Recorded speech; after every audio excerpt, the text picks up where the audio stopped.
Le risque infectieux, on va commencer. Donc, le premier risque, c'est le risque infectieux. Donc, vous savez tous que le risque infectieux, c'est l'endocardite. Il est représenté par l'endocardite bactérienne, bien l'endocardite, donc d'osculaire. Donc, c'est la greffe des microbes, de bactéries à l'intérieur de l'endocarde. On appelle ça endocardite infectieuse. Donc, c'est une maladie grave. C'est pour ça qu'on, justement, on fait de l'antibioprophylaxie. Donc, on doit prévenir cette endocardite chez les cardiaques et chez les gens qui ont des soins dentaires à faire. Parce que, regardez qu'un tiers des malades décèdent quand on fait une endocardite. Le plus souvent, des fois, ça résiste et ça emporte le malade. Donc, devant une fièvre prolongée chez quelqu'un cardiaque, donc c'est une endocardite. Donc, le malade qui vous revient, la fièvre persiste après soin, il faut penser à une greffe bactérienne chez lui.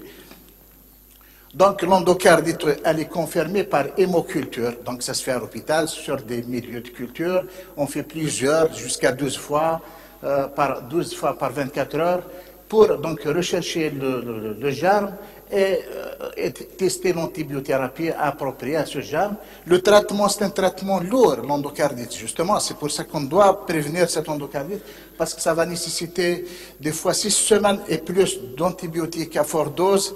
Donc, l'apport d'entrée, donc c'est une bactériémie. Donc, c'est une décharge de bactéries, vous connaissez ça. Donc, c'est la bactériémie. Donc, l'apport d'entrée bucco-dentaire, donc c'est les dents, c'est la plus fréquente, donc c'est la plus importante pour l'endocardite infectieuse. Donc, vous voyez, donc dans 40% des cas, l'apport d'entrée, elle est bucco-dentaire. Hein, donc, c'est l'apport d'entrée de l'endocardite infectieuse. C'est pour ça qu'on doit traiter toutes les infections orales et bucco-dentaires sérieusement, de façon efficace et bactéricide. La suivante. Les germes responsables de l'endocardite infectieuse, l'endocardite oculaire, c'est le streptocoque dans 2 tiers des cas, les staphylocoques, bacilles gram-négatifs, des fois des levures. Donc, c'est la bactériémie. Donc, c'est une décharge donc, de bactéries dans la circulation qui se greffe sur les valves du cœur. Donc, on a une bactériémie physiologique. Donc, vous connaissez ça. Donc, il suffit de brosser les dents, on peut avoir une décharge d'une bactérie de 40%. Il suffit donc de mâcher, donc ça, on a 51%. Mais le fait de faire une extraction dentaire, donc une chirurgie, donc la bactériémie s'élève à 80-90% des cas. Donc c'est pour ça qu'il faut couvrir ces gestes de chirurgie paradontale ou d'extraction, d'invulsion par les antibiotiques, surtout chez les sujets cardiaques à risque, donc à haut risque beaucoup plus. Donc voilà, je ne vais pas détailler tout ça. Voilà la classification. Donc depuis 2007, ils ont changé un petit peu les choses. Dans le temps avant 2007, donc on mettait de l'antibiothérapie pour tous les malades qui se traitent en cardiologie. Donc même l'hypertension artérielle. Par contre, depuis 2007, justement, donc il y a un consensus, une conférence qui classe donc les cardiopathies, donc les maladies cardiovasculaires, en groupe A, groupe B, il y a un groupe C donc de risque négligeable. Donc c'est cette population de malades cardiaques, donc ceux-là qui ont un haut risque, c'est ceux-là où il faut mettre des antibiotiques systématiquement avant donc de faire des soins dentaires, des extractions.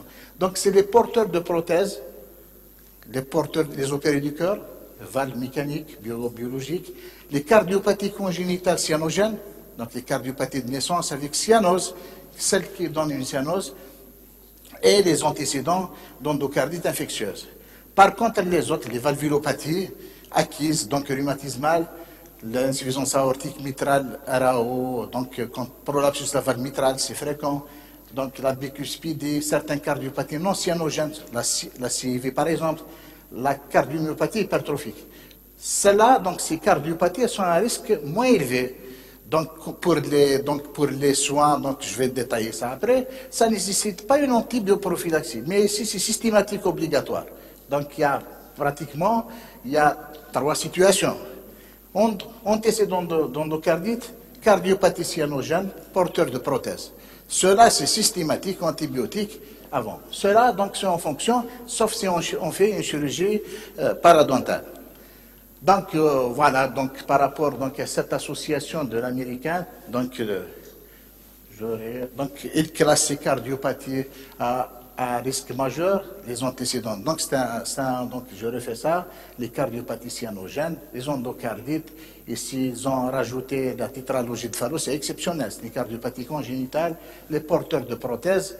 Et ici, ils ont mis insuffisance aortique parce que, donc, ils l'ont rajouté, donc les Américains, pour les Européens, non. Donc, les sujets des maladies cardiaques à risque modéré, c'est les autres valvulopathies mitrales, par exemple, et le rétrécissement aortique, le risque est moindre. Regardez toute cette liste donc, de malades qui viennent chez nous, donc, qui portent donc, les antécédents de pontage, les pontées du cœur, des pontages aortocoronaires, les communications interauriculaires, donc c'est fréquent chez l'enfant, les CIA, angine de poitrine, infarctus, donc il y a des porteurs de pacemaker, rétrécissement mitral, cardiomyopathie, donc toute une liste. Cela, le risque est négligeable.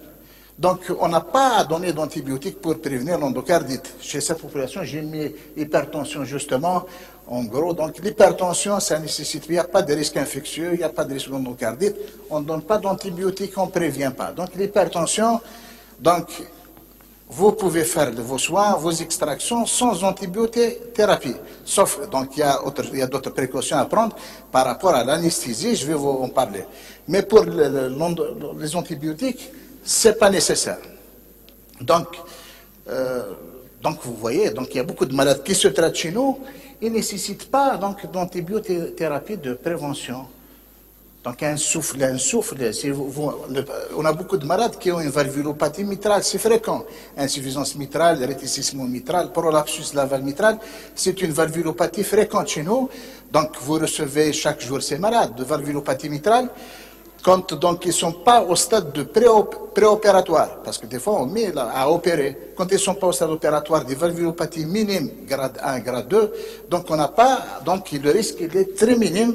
On n'a pas à donner d'antibiotiques parce qu'ils ont revu ça parce que l'antibiothérapie comme ça systématique, ça a créé des résistances. Ça a donné beaucoup de chocs anaphylactiques. Des fois, on perd des malades par l'antibiotique et pas par l'infection et les soins. Donc c'est pour ça qu'ils ont revu depuis 2007 cette antibiothérapie.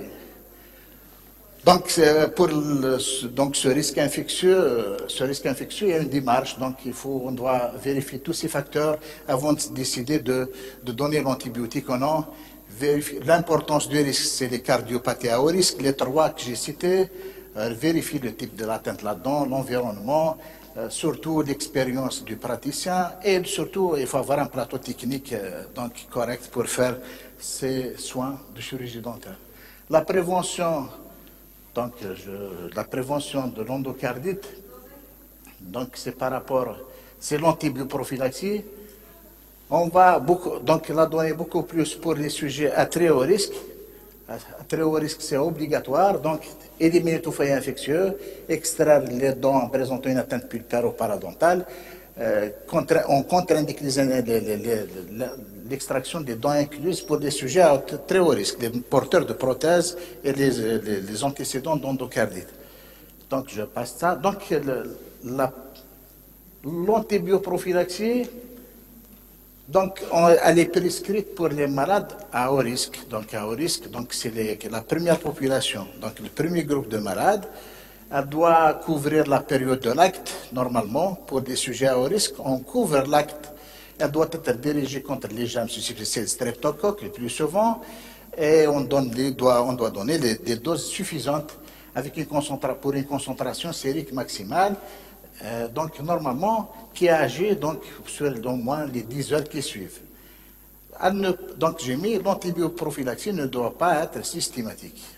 Uniquement pour les sujets, donc, les cardiaques à haut risque. À haut risque. La décision, elle tient compte, donc, c'est par rapport au choc anaphylactique, aux résistances. Donc, depuis justement 2007, donc, il y avait plusieurs protocoles avant de prévention de l'endocardite d'Osler. Donc, depuis 1955, il y avait plusieurs protocoles, mais depuis 2007, la haute autorité américaine, elle dit que l'antibioprophylaxie doit concerner uniquement les patients présentant un risque majeur ou bien modéré d'endocardite. Et son protocole, il est simple maintenant. Ils l'ont simplifié. C'est simple, c'est 2 à 3 grammes d'amoxicilline par voie orale 1 heure avant l'acte et en une seule prise. Normalement, ça se résume uniquement à ça.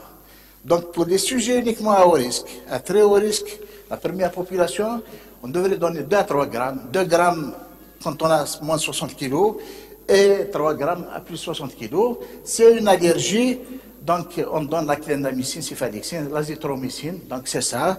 Donc, c'est ça la haute autorité américaine.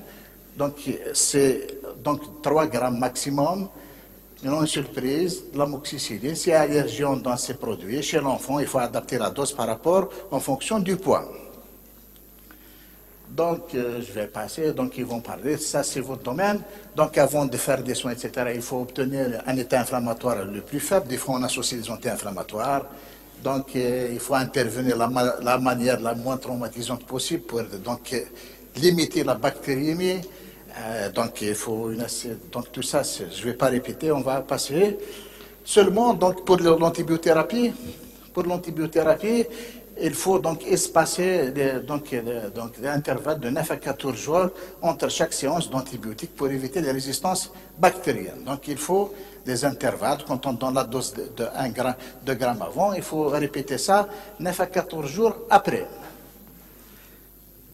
Donc, voilà.